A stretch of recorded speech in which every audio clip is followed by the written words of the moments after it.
Tim, we're hugely privileged to have you here. You might not agree, but we are hugely privileged. You've had an amazing year. Gold medalist, Olympic medalist for 1,000 metres kayak and bronze 500 metres. Yeah. Fantastic. I mean, kind of quite life-changing experiences altogether for you. Yeah, I mean, most of the life-changing experiences have been since the Olympics, to be honest. You spend the rest of the time just training and training and training. You never quite prepare for what it's going to be like once you've competed at the Olympics and what's going to happen afterwards in terms of film premieres and getting invites to all sorts of parties and functions and dinners. And it's been a really amazing time.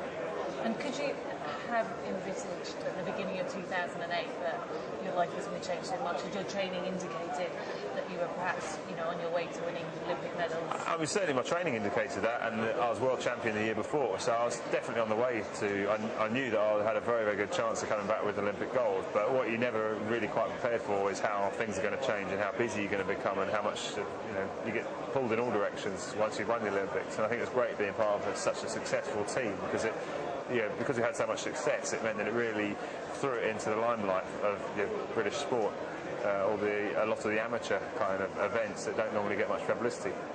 Yeah, brilliant. And you're here today at the Triathlon Show, which is a little bit different to kayaking, but I think you're quite well known now in the triathlon world. You've taken part in quite a few events. I'm not sure I'd say I was well known in the triathlon world, but I've certainly done a few triathlons now, and I'm really loving it. I think triathlon's such a good sport, and it's certainly fast growing, very, very accessible for all age groups. I mean, I started one of the scoot bike runs, one of the human race triathlons. So I actually ran around, and it was like Pied Piper, and you had all these kids follow me on their scooters to follow around the course that we're doing. And that's what I think is really good about the sport. I like the fact that I know how to swim, I know how to ride a bike, I know how to run, but doing the three together, it's a good challenge. And like I say, I think it's in a fast-growing sport in this environment, and certainly something for the future. And training-wise, I mean, obviously you're seriously fit. Having done quite a bit of sport myself, I kind of really respect what you put yourself through. It's 1,000 metres. Yeah. It's a short time. I'm not sure what your time was. Yeah, well, it's only 3.5 minutes for 1,000 metres, or just over 1.5 minutes for 500. So it's like flat-out sprinting. But the training we do involves a lot of aerobic work. So a lot of our sessions will be 20, 30k in the water. We'll be running 10, 15, 20k sometimes, and we're swimming sort of 3-4 kilometres in a session. So we're achieving the same sort of training that we need. So you're fit and you're cardiovascularly fit. I think one of the good things that is really transferable across the sports is the psychological approach. I know how to race, how to train, how to cope with the pressure of it, how to deal with what other people are doing around me, how to push myself hard. I know my body, how hard I can push myself before I'm going to collapse and that sort of thing. So that was all transferable. There's more, I think, letting myself down on things like transitions and preparation in that respect. Practice, though, isn't it? Yeah, exactly that. And it's about practice and training, much like any sport.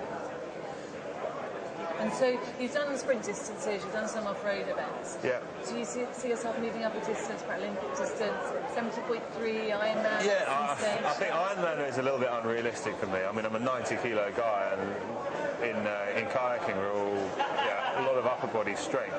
And I think Ironman, you get some big Ironman guys, but I'm not sure that's quite for me. I'm definitely keen to do more Olympic distance and slightly longer than I've done so far. But it's going to require changing the way I train a bit to move away from the kayaking training and become a bit more focused, because everything I do I want to win. That's the biggest problem.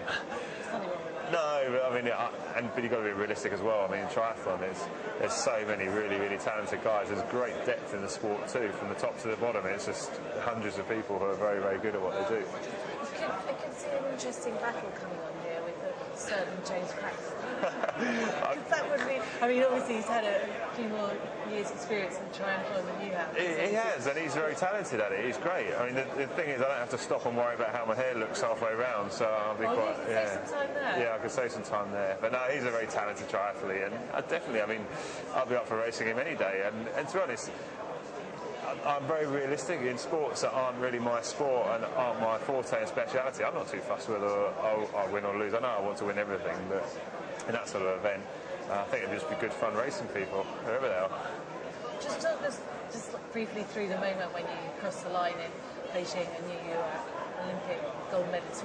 Do you remember kind of the first thoughts that went through your mind? I mean, I was obviously over the moon because I'd done what I set out to achieve, and I knew that I was capable of doing that, and all the preparation had gone absolutely perfectly. So in a sense, I wasn't surprised. I was very relieved that it had all gone to plan and I had won. But in reality, I started to think about my race the next day, because the following morning I had a 500 metre final. So I was thinking, okay, well, that's job half done. I've still got 500 metres to go. So it was really then going through the same routines and thinking practically, okay, I need to warm down, I need to rehydrate, I need to refuel, I need to get my kit dry and pack my bag and get everything sorted for the next morning. So I didn't really start to reflect on what it was like to have just won that race until probably the following day after I'd actually finished all my racing and finished the 500 final as well. Did you go and party?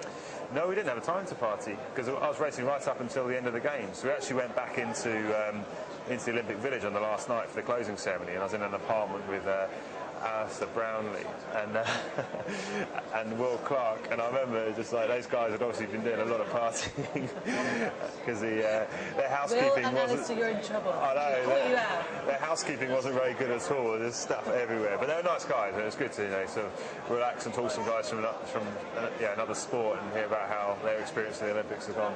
It's good.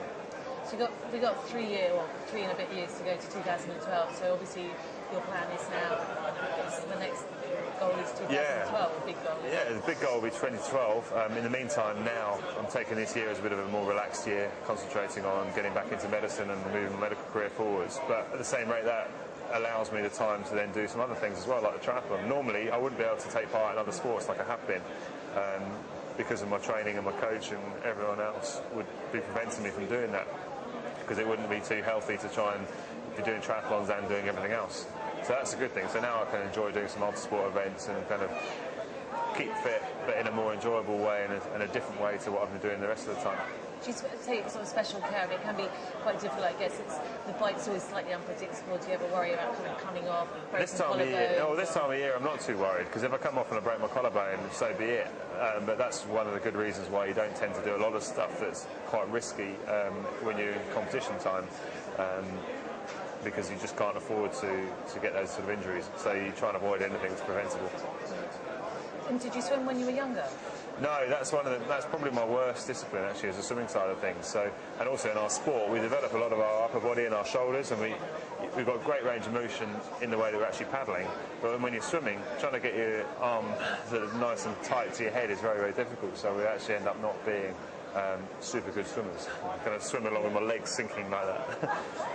The swimming part probably is, I guess, what you must find the toughest, because in your race it's kind of you've got your space, you don't have to worry about the people, and it can be very daunting, I think, a triathlon for anyone. I think it can be daunting, but that would be a bad thing, to be daunted. If you get daunted by the fact and scared by there's all these people around you, then you're probably going to really mess up, and the first thing you'll do is take a lungful of water when you start. I mean, I found it really quite fun, having everyone around you, and it's quite exciting and nerve-wracking at the same time. But you've got to look at it in a positive light, because otherwise you are going to be just totally freeze and end up getting kicked in the face, and I think that's part of it. And it's like being big and strong, you can kind of fight your way out of it anyway. It's part of it, everyone else has got exactly the same problem as you. You're probably going to be annoying other people as much as they're going to be annoying you in that big group, but that's part of the fun of it, I think. So your next race in triathlon? In a couple of weeks' time, we've got the Merrill Iceman, so it's a duathlon rather, so run, bike, run. And then hopefully... Some people find duathlon kind of quite a lot harder, because the first run tends to be quite faster than the 10k run or the 5k run in a triathlon. It's particularly unpleasant. I think it'd be interesting, but I'm certainly keen to get some more triathlons on my belt as it gets into the summer months. Lovely. Well, very nice talking to you. Thank you. Very, very, very privileged to have you here, and so look forward to seeing you on the triathlon circuit. Yeah, definitely. Thank you.